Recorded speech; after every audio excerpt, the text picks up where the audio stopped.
What of this intimidation that's being witnessed? Well, let's turn to Ari Vladimir, who is a student at Cambridge University and claims that he suffered such intimidation yesterday. He joins me now. Thank you for coming on. Can I call you Ari, or do you prefer Mr. Vladimir? Which is better for you? Ari is fine. Thank you. Ari, can you walk us through what happened to you yesterday? Of course. I decided to go down to the pro-Palestinian protest yesterday at around 3:30. I was around when I was approaching the crowd. I unfurled an Israeli flag, and almost immediately as I took it out, it was ripped from my hands and thrown to the ground. I was pushed around a bit as well. Then after that, I was able to get my flag back, thankfully. And I noticed that there were a few people wearing high-vis jackets that said police liaison on them. And they did not speak to me, but when I saw them coming over, I decided that it would be the best move for my own personal safety to leave the protest at that point. Ari, what did you hope to achieve by going down there yesterday? My real ambition was to have a conversation. I hoped that by showing myself as an openly pro-Israel student, that I would be able to speak with people who are openly pro-Palestine. And although we do disagree on politics, I did hope that we'd be able to have a productive conversation. What areas would you want to explore with them, Ari? In particular, the main question that I would ask them is what their opinion on what Israel should have done if they are currently protesting what Israel is doing. And additionally, I would hope that I would be able to gain a deeper understanding of their own perspective. There's no measure to which I can refer, but how safe do you feel? And perhaps I assume you are Jewish, but you don't have to tell me whether you are or you're not. But do other Jewish... Okay, sir, thank you. How safe do you and other Jewish students feel on campus, Ari? I would say that there is no active day-to-day threat where I feel the need to hide.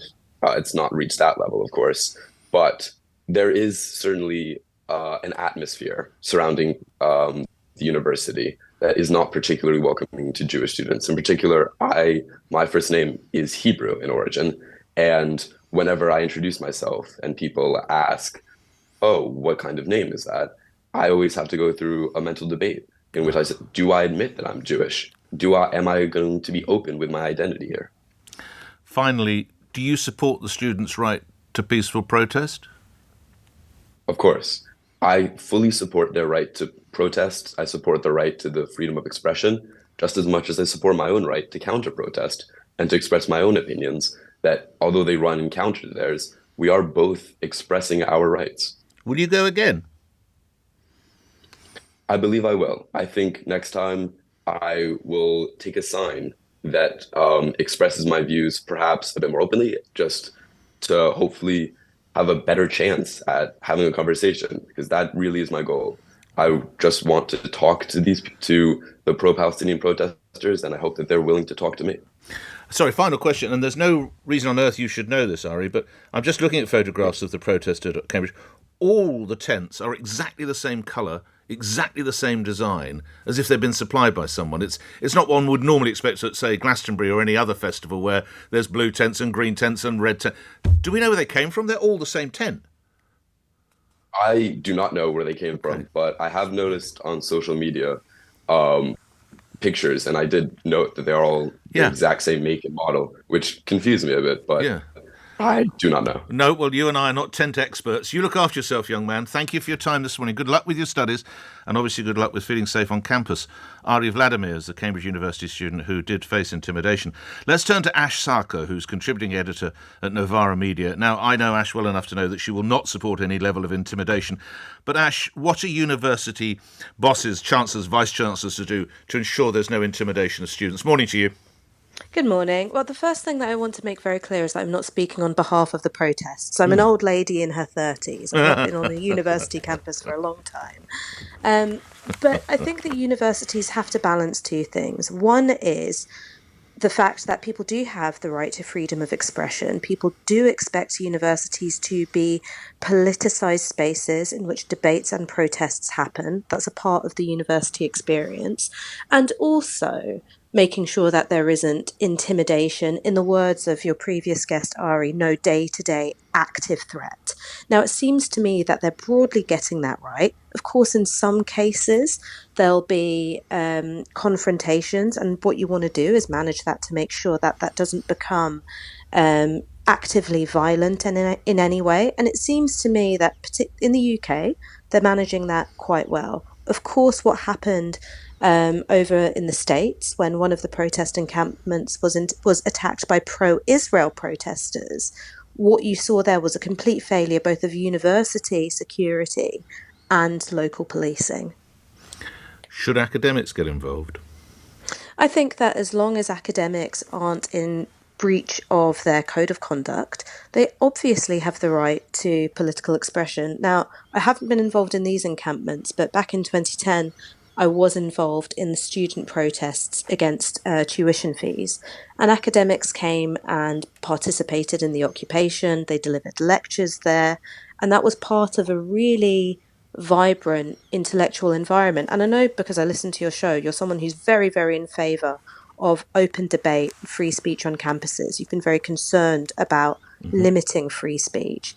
And what my worry is that because this is a contentious issue, people are weaponizing issues of safety in order to close down that free debate. And I think if that happened with any other issue, Nick, you'd be very worried about it. I suppose as a parent who's had children at university, if I was to see my children doing what's going on at the campuses at the moment, I'd be very proud of them. Because right. I think you don't want to see Jewish students intimidated, though, do you? You know, I think the premise that you're kind of following, that Jewish students, I mean, your last caller was, you know, he went down to the protest, unfurled his flag to. Why shouldn't he do that? Because you know as well as I do, it's inflammatory. He could have gone down. Hang on. So you can have 100 people waving a Palestinian flag, but you can't have a couple of lads turn up with an Israeli flag. Well, you know, I'm sure. Justify that for me, if you would. Okay, so I think, and we've seen this across the board, we've seen from Gideon Falter turning up at a march just to cross the road. Having gone to synagogue and wanted to cross the road. Just remind us. Yeah. You know, and you've got these. You know, you've got the marches in America where you've got these right-wing groups. No, it all follows on across the... Why can't this fellow wave an Israeli flag? Why not? It's a free country. Because they know it's a very intimidating thing. I'm sorry, I thought these were peaceful protests. I thought you were going to let me speak. You told me these were peaceful protests. I thought you were going to let me speak. Well, you're not answering the question, and I'm rather concerned. You know, you're getting very close to a yellow card. Well, you haven't actually allowed me to speak and sort of like speak about this freely and openly. Your last chance to justify why this you believe this should be the situation with the flag. Well, I'm going to talk about the march and the students who are down there. Rafah was bombed last night, and we're talking about, and I think you were talking about that an hour before actually, yes. So I missed that. Okay. You know, and now the news agenda is all about two Jewish students who have gone down and felt intimidated. No, respectfully, Khalid, I will interrupt there. We've just spent the first hour talking... Khalid, we've just spent the first hour talking about Rafah. We're talking about the British aspect now. Yeah, and I will ask you again, why, in a free country, you've got 100 kids waving Palestinian flags, which is fine, as long as the protest is peaceful. Cool. But yeah, of course. But you can't have an Israeli lad wave a flag. That's not right, is it, Khalid? Well, you can do, and they have been waving flags. Yes, the big march last week, and there was you know what? There's been Palestinian kids or children with Palestinian flags who have had them taken away. There's, flags that are being removed. Are you ready to condemn the work of Hamas? Oh, here we go. Are we back to there? Are you ready to condemn the murder of 15,000 children over 210 days? Can I just clarify? You will condemn Hamas, won't you?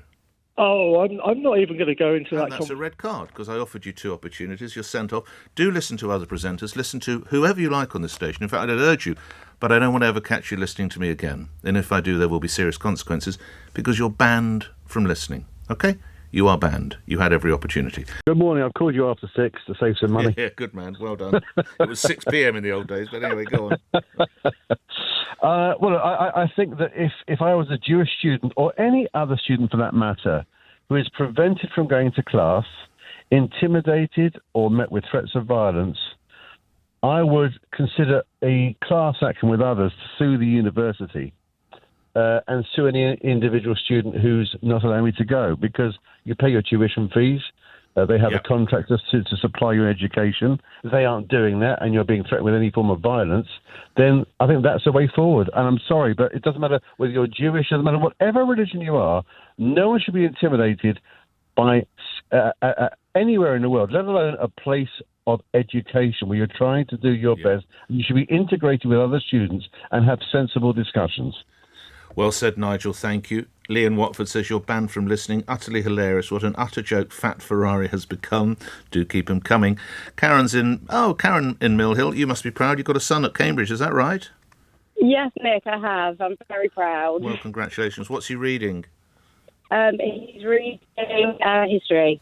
Has he talked to you about these protests? He has, because he lives very close by. And today he walked straight into the encampment, it's outside one of the university colleges, but on the street, right on the main thoroughfare of the city centre. So he came straight bang into it yesterday morning, unexpectedly, and it was very disconcerting. He walked along, and one of the protesters approached him because he was videoing it to show us. And came straight in front of him with a kavir right up into his eyes, so his face was covered, a cap on so you couldn't identify him, and went straight right in front of him, didn't say anything, very threatening. My son was just stood there, and then my son just walked away. But my point that I wanted to make this morning was, we've seen over the last 2 weeks what has happened in America and how it escalated to a level where, it did become violent, it did become destructive, it wasn't a peaceful protest. How do we stop this happening here? You can see the writing on the wall, and I do believe that the police and the colleges should nip this in the bud before it goes exactly the same way. How do you do that, Karen? How do you nip them in the bud? I think the colleges and the police need to get involved and need to stop this encampment from growing, because at the moment, I'd say there was approximately about 30 tents. And as you rightly said earlier to Ari, who called, who is a very intelligent young man, this is an orchestrated event that is being funded. This isn't a bunch of students that have just decided to protest because of what's happening. They're all exactly the same tents. They've been provided by somebody who is funding this. Karen, you wouldn't want the police going in and ripping up the tents, though, would you? Absolutely not. I don't think they should rip up the tents, and I do believe that everyone has a right to protest. But there are levels and degrees of protesting, and by setting up an encampment and having their faces covered, I just don't understand what message they're trying to portray. All right. Karen, I know, but I'm already late. Thank you.